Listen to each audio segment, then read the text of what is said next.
الحمد لله وكفى وسلام على عباده الذين اصطفى أما بعد رب يسر ولا تعسر وتمم بالخير بك نستعين يا فتاح رب زدني علما رب اشرح لي صدري ويسر لي أمري واحلل عقدة من لساني يفقهوا قولي اللهم صل على سيدنا مولانا محمد وعلى آل سيدنا محمد وبارك وسلم. ناظرین کرام السلام علیکم ورحمۃ اللہ وبرکاتہ. ہم ایمانیات پر یعنی اسلامی عقیدوں پر بات کر رہے ہیں. اس سے پہلے ہم دو عقیدے یعنی آمنت باللہ ایمان باللہ پر یعنی توحید پر اور اس کے فرشتوں پر بات کر چکے ہیں دو کلپ میں. یہ تیسرا عقیدہ تھا وَكُتُبِهِ، اور میں ایمان لایا اس کی کتابوں پر یعنی میں مانتا ہوں اس کی تمام کتابوں پر. آمنت باللہ و ملائکتہ و کتبہ، اللہ کی تمام کتابوں پر ماننا بھی یہ مسلمان ہونے کے لیے اور ایمان والا ہونے کے لیے ضروری ہے. اللہ تبارک و تعالیٰ کی کتابوں سے مراد وہ کتابیں ہیں جو اللہ کی طرف سے آئی ہیں. اللہ تعالیٰ کا اس میں کلام ہے، اللہ تعالیٰ کے الفاظ ہیں. ورڈ جو ہے وہ اللہ تعالیٰ کے ہیں اور اللہ تعالیٰ نے اسے بھیجا ہے انسانوں کے پاس. جس انسان کے پاس بھیجتے ہیں اس کو نبی کہتے ہیں، یعنی نبیوں کے پاس بھیجا ہے. اس کو ماننا کہ وہ اللہ تعالیٰ کی برحق کتاب تھی.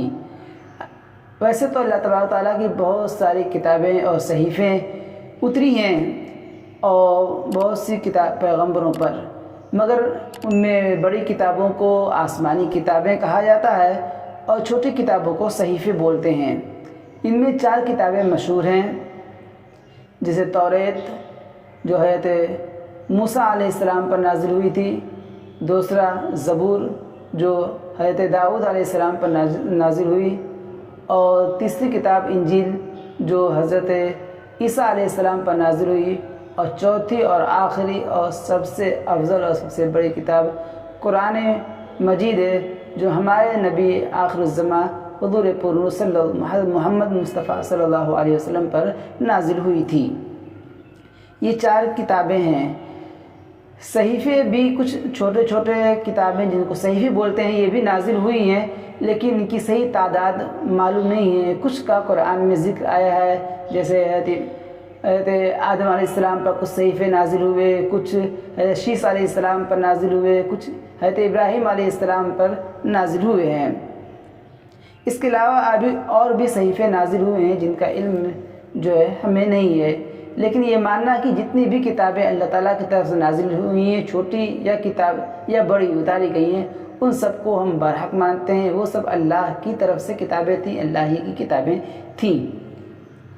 اب سوال یہ رہ جاتا ہے کہ تورات، زبور اور انجیل اور کچھ صحیفے ان کا اللہ کی طرف سے نازل ہونا اور یہ آسمانی کتابیں ہیں کہ آسمان سے آئی ہیں، جسے آسمانی کتابیں کہتے ہیں، کیسے معلوم ہوا؟ جواب یہ ہے کہ ان تینوں کا آسمانی کتابیں ہونا قرآن مجید سے ثابت ہے. توریت کا بارے میں اللہ تعالیٰ نے فرمایا اِنَّا أَنزَلْنَا التَّوْرَاةَ فِيهَا هُدًى وَنُورٌ، سورہ مائدہ میں ہے رکوع نمبر 7 کہ بے شک ہم نے تورات اتاری، اس میں ہدایت اور نور ہے. زبور کے بارے میں فرمایا وَآتَيْنَا دَاؤُدَ زَبُورًا کہ سورہ نساء میں ہے کہ ہم نے داؤد کو زبور دی. اسی طرح انجیل کے بارے میں فرمایا وَقَفَّيْنَا بِعِيسَى ابْنِ مَرْيَمَ وَآتَيْنَاهُ الْإِنجِيلَ، سورہ حدید میں رکوع نمبر 4 کہ ہم نے عیسیٰ ابن مریم کو بھیجا اور انہیں انجیل دی. لہذا مسلمانوں کو قرآن مجید کے ذریعے سے ان تینوں کتابوں کا آسمانی کتابیں ہونا معلوم ہے. لہذا اگر کوئی شخص تورات، زبور، انجیل کو خدا تعالیٰ کی کتابیں اگر نہ مانے تو پھر وہ مسلمان نہیں ہے، وہ کافر ہے. وجہ یہ ہے کہ ان سب کا تورات اور زبور اور انجیل کا اللہ تعالیٰ کی کتابیں ہونا، آسمانی کتابیں ہونا ہمیں قرآن سے پتہ چلا ہے. قرآن میں اللہ تعالیٰ نے نازل کیا ہے، بتایا ہے. اگر کوئی ان کتابوں کو اللہ تعالیٰ کی کتاب نہیں مانتا تو گویا وہ قرآن میں بتائی ہوئی باتوں کو نہیں مانتا، اور جو شخص قرآن میں بتائی ہوئی باتوں کو نہیں مانتا وہ مسلمان نہیں ہے، وہ ایمان والا نہیں ہے، وہ کافر ہو جاتا ہے. اس لیے ان کتابوں کو ماننا ضروری ہے. آج کل جو کتابیں ہیں تورات، زبور، انجیل، جس کو ہم بائبل کہتے ہیں، کیا یہ اصلی کتابیں ہیں، وہی تورات، انجیل اور زبور ہیں جو نبیوں پر اتری تھیں؟ جواب یہ ہے کہ نہیں، کیونکہ قرآن مجید سے جہاں یہ بات ثابت ہوتی ہے کہ یہ کتابیں اللہ تعالیٰ نے اتاری تھیں، تو قرآن مجید نے اس سے یہ بات بھی ثابت ہوتی ہے، اور قرآن مجید ہمیں یہ بات بھی بتلاتا ہے کہ یہ کتابیں اپنی اصلی شکل و صورت پر باقی نہیں رہیں، بلکہ لوگوں نے جو ہے اسے ادل بدل دیا، اس میں تحریف کر دی۔ لہذا آج جو بائبل وغیرہ کے نام سے موجود ہے، جو ترجمے ہیں اصل اسی تورات، زبور، انجیل کے، وہ اصلی کتابیں نہیں ہیں۔ لہذا ان کتابوں کو یعنی بائبل وغیرہ کو اصلی ماننا اور یقین کرنا یہ صحیح نہیں ہے۔ لہذا یہ یقین نہیں رکھنا چاہیے کہ یہ اصلی کتابیں ہیں۔ اور اسی طریقے سے قرآن مجید ہے سب سے آخری کتاب۔ قرآن مجید میں خدا تعالیٰ کی کتاب ہے، اور اس کا کلام بھی ہے۔ اس کی یہ خصوصیت ہے کہ یہ صرف اللہ تعالیٰ کی کتاب نہیں بلکہ اللہ تعالیٰ کا یہ کلام بھی ہے، اور دنیا میں اللہ تعالیٰ کی بہت ساری صفتیں ہیں جو ان کی خوبیاں ہیں، لیکن پیکر محسوس نظر آنے والی صفت جو ہے وہ قرآن کریم ہے، جو اللہ کا کلام ہے، کلام اللہ ہے۔ اس وجہ سے اس قرآن کریم کو، کلام اللہ کو، دنیا میں جتنے بھی مخلوق اللہ تعالیٰ کی، چاہے وہ نبی ہوں، چاہے فرشتے ہوں، چاہے اونچے سے اونچا نبی ہو، چاہے کتنا بھی بڑا ولی ہو، اور دنیا میں چاہے خانہ کعبہ ہو، ان سب سے زیادہ مرتبہ قرآن کریم کا ہے، سب سے زیادہ عزت اور شرافت اور مرتبہ مقام قرآن کریم کا ہے، کیونکہ یہ اللہ کا کلام ہے، اور جو درجہ اللہ کو حاصل ہے وہی مقام و مرتبہ اللہ کی صفت کو بھی حاصل ہے، اس لیے قرآن کی بہت عزت کی جاتی ہے۔ لہذا قرآن مجید جو آخری کتاب ہے اللہ تعالیٰ کی، اس کو تمام کتابوں پر فضیلت حاصل ہے، تمام کتابوں میں اس کا مرتبہ زیادہ بلند ہے۔ یاد رکھنا چاہیے یہاں پہ رک کے کہ کتابیں جو ایک کے بعد دوسری نازل ہوئی ہیں وہ تبھی نازل ہوئی ہیں جب پچھلی کتابیں کو لوگوں نے بدل دیا اور اس کو حفاظت نہیں کی، تو اللہ تبارک و تعالیٰ نے دوسری کتابیں انبیاء بھیجے اور دوسری کتابیں نازل ہوئیں۔ اسی طریقے سے جب اللہ کے نبی حضرت محمد صلی اللہ علیہ وسلم دنیا میں تشریف لائے تو اس وقت یہ کتابیں بدلی جا چکی تھیں، اپنی اصلی شکل و صورت پہ نہیں تھیں، جس کا مطلب یہ ہے کہ اللہ کا احکام جو اوریجنل تھا، جو حکم اور جو قانون اللہ کا تھا، وہ لوگوں نے بدل دیا تھا، اس میں تحریف کر دی تھی۔ تو اللہ تبارک و تعالیٰ نے آخری اور فائنل کتاب قرآن کریم اتاری، اور اس کے بعد کوئی نہ نبی آئے گا اور کوئی نہ کتاب نازل ہوگی۔ لہذا اب قرآن کریم پر رہتی دنیا تک عمل کیا جائے گا۔ جو قرآن کریم کو مانے گا وہی مومن ہوگا، اور جو اس کے علاوہ کسی اور کتاب پر کو مانتا ہے، اس پر عمل کرتا ہے، وہ ایمان والا اور مسلمان نہیں ہے۔ یہ تو تھا قرآن کریم کی بات، اور قرآن کریم آج تک جو ہے محفوظ ہے۔ آپ کو پتہ ہوگا کہ یہ قرآن کریم جو ہے 23 سال میں نازل ہوا تھا۔ سب سے پہلے تو اس کا نزول 2 ہے، ایک تو آسمان دنیا پر، لوح محفوظ سے آسمان دنیا پر نازل ہوا، جو رمضان میں اور شب قدر کے دن، چاہے کوئی سا بھی تاریخ رہی ہو، نازل ہوا تھا بیت المعمور میں 7ویں آسمان پر۔ وہ ایک مرتبہ نازل ہوا جو رمضان میں نازل ہوا۔ اس کے بعد سے پھر وقتاً فوقتاً ضرورت کے لحاظ سے جو ہے 23 سال میں پورا قرآن کریم حضور صلی اللہ علیہ وسلم پر، یعنی حضرت محمد صلی اللہ علیہ وسلم پر جو آخری نبی ہیں ان پر نازل ہوا۔ جیسی ضرورت پڑتی گئی اس طریقے سے نازل ہوتا گیا۔ 23 سال لگا، لیکن اس کی بھی شروعات جو ہے غار حرا سے ہوئی تھی، جب کہ اللہ کے نبی غار حرا میں موجود تھے اور باہر نکل رہے تھے، مغرب کا وقت ہو چکا تھا، تو وہ شب قدر کی رات تھی اور رمضان مبارک کا مہینہ تھا۔ تو اس وجہ سے قرآن کریم کو کہتے ہیں کہ یہ رمضان مبارک میں نازل ہوا ہے۔ اچھا، اب ایک سوال یہ رہ جاتا ہے،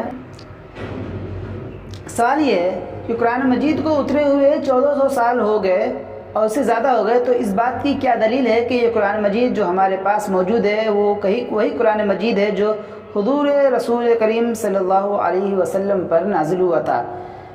تو جواب یہ ہے کہ اس بات کی کہ یہ قرآن مجید وہی اصلی قرآن ہے، اس میں تحریف نہیں ہوئی جو حضور صلی اللہ علیہ وسلم پر نازل ہوا تھا۔ بہت سی دلیلیں ہیں، ہم چند آسان دلیلیں آپ کے سامنے بیان کر دیتے ہیں۔